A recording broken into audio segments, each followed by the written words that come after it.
छोटे से गांव लखनपुर में बृजलाल नाम का एक बूढ़ा किसान रहता था। उसके साथ उसका सबसे प्यारा साथी था, जिसे वो प्यार से गोलू कहता था। गोलू कोई आम गधा नहीं था, वो बृजलाल का परिवार था, उसका हमसफर था।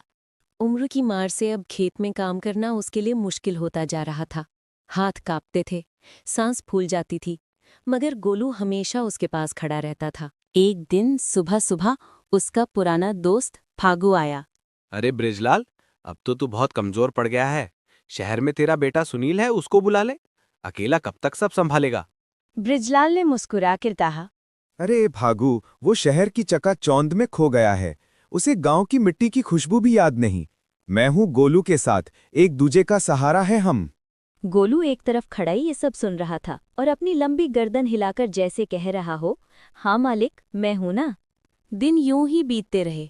गोलू बृजलाल को दवाइयां याद दिलाता, पानी लाता, कभी कभी तो बाजार की छोटी मोटी चीजें भी ले आता, क्योंकि गांव वाले उसे पहचानने लगे थे। इधर गांव में बड़ा संकट आ पड़ा। बारिश कई हफ्तों से नहीं हुई थी, फसलें सूख गईं, कई लोग अपना सामान बेचकर गुजारा कर रहे थे। फागू एक शाम चिंता में बोला, ब्रजलाल, तू भी गोलू को बेच दे। तेरे पास पैसे भी नहीं बचे। बेच देगा तो दोनों का भला होगा। कोई अच्छा आदमी खरीदेगा तो गोलू का भी ख्याल रखेगा। यह सुनकर बृजलाल का दिल कांप गया। गोलू को बेच दूं? अरे फागू, वो तो मेरे लिए बेटे से बढ़कर है। फागू ने समझाया। दिल की मत सुन रे, दिमाग की सुन। तू खुद बीमार है, उससे ज्यादा दुख क्या होगा कि तेरे कारण गोलू भी कमजोर हो रहा है। बृजलाल कुछ नहीं बोला, उसकी आंखें भर आई।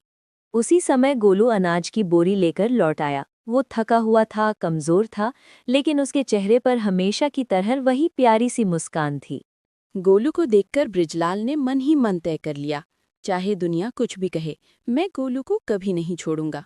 एक सुबह बृजलाल पानी भरने उठा ही था कि उसे चक्कर आ गया। गोलू बेटा, जरा घड़ा ले आ। गोलू तुरंत भागकर कुएं की ओर गया, लेकिन उसकी अपनी हालत भी ठीक नहीं थी। घड़ा खींचते खींचते वो फिसला और जोर से गिर पड़ा। घड़ा टूट गया और गोलू चोटिल हो गया। बृजलाल घबराकर चिल्लाया। अरे गोलू, मेरे लाल, उठ, क्या हो गया? पड़ोसी दौड़कर आए। बाबा, ये तो भूख और कमजोरी से गिर गया है। इसे आराम और अच्छा खाना चाहिए। बृजलाल रो पड़ा। पर मेरे पास तो पैसे भी नहीं बचे। तभी फागू बोरी लेकर आया।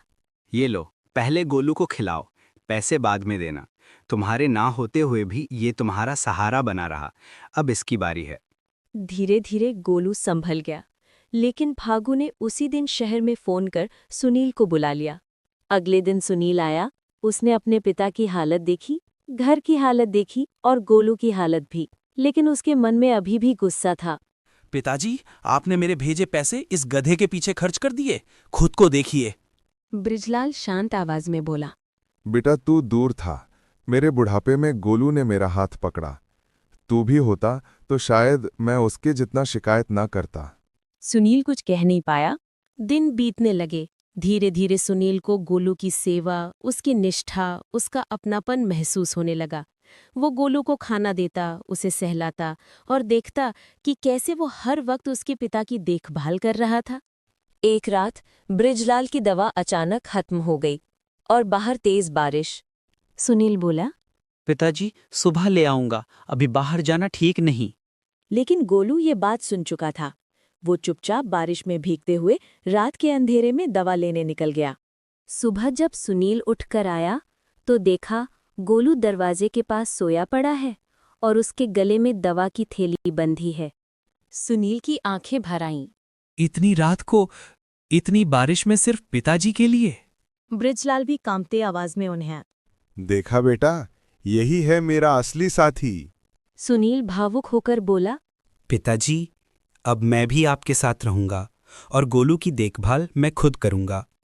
आपने सही कहा था, सच्चे साथी वही होते हैं जो मुसीबत में साथ छोड़कर नहीं जाते। गोलू ने आंख खोली और अपनी वही प्यारी भोली मुस्कान दिखाई। और उस दिन से बृजलाल, सुनील और गोलू तीनों एक परिवार बन गए।